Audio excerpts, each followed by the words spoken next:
आज चाहिँ हामीले किन कराईमा अटी मासु बनाउँदैछौँ त र मासु खाइसकेपछि मेरो मुखबाट त दुईटा हड्डी पो भ्ल्याट बाहिर निस्किरा र यता हेर्छु हाम्रो भाइ पनि मजाले डेमो गरिरहेको किन होला यस्तो भनेर सबजना हाँस्नुभयो।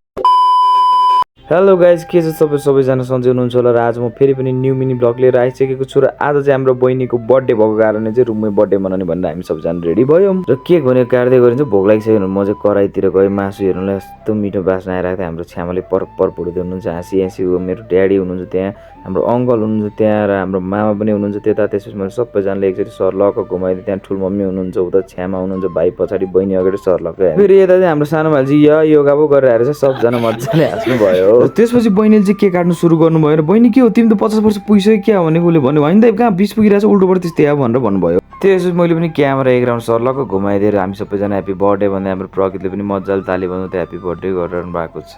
र त्यसपछि हाम्रो केक कटिङ भइसकेपछि केक खाने पालो आएर त्यसपछि सुरुमा हुनुहुन्छ हाम्रो जेठोबाट हाम्रो ठुलमम्मीको पालो हो।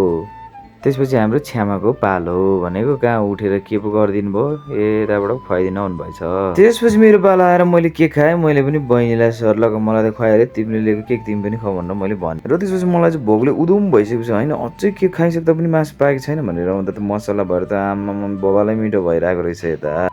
र त्यसपछि हाम्रो भाइलाई पनि फोन गरेर ल भाइ यस्तै हो जिन्दगी, तिमी त केक खान छुटिहाल्यो भनेको। यसो हेरेको त केक त मासु भाग लागेको छ, भाग लागिरहेको रहेछ भने सबजना बच्चाले हाँस्नु भयो। र म चाहिँ एक्कासी एकदम खुसी भएँ किन भन्दा छ्यामाले मजाले मासु चिउरा भाग लाउँदै हुनुहुन्थ्यो। र मासु चिउरा टेबलमा आइसकेपछि बल्ल चाहिँ मलाई बर्थडे सुरु भएको जस्तो लागेर हाम्रो ठुलोमा पनि खाँदै हुनुहुन्छ खाजा।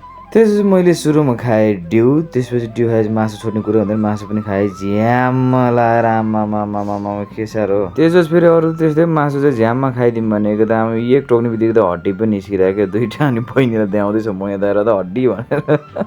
र हाम्रो भाइ चाहिँ यहाँ छामेक गरी के भयो भाइ भनेको दाइ डिउ खाएको नाकमा त ढुस के आयो टकेर जस्तो भनेर भन्यो। र हाम्रो छ्यामालाई पनि मैले छ्यामा तपाईँ सर्लक्कको त्यो डिउको ग्लास उचालेर सर्लक्कको डिउ खाएको जस्तो गर्नु म बबाल भिडियो खिचिदिन्छु भने छ्यामाले पनि त्यो अनुसारले डिउ खानुभयो। र आजको लागि चाहिँ मेरो मिनी ब्लग सकिएको छ। ब्लग लास्टसम्म हेर्नुभएको पनि धेरै धन्यवाद हजुर सबैजनालाई। र च्यानललाई चाहिँ एकचोटि मजाले सब्सक्राइब गरिदिनु होला, न्यू भिडियो पनि चाँडै आउनेछ।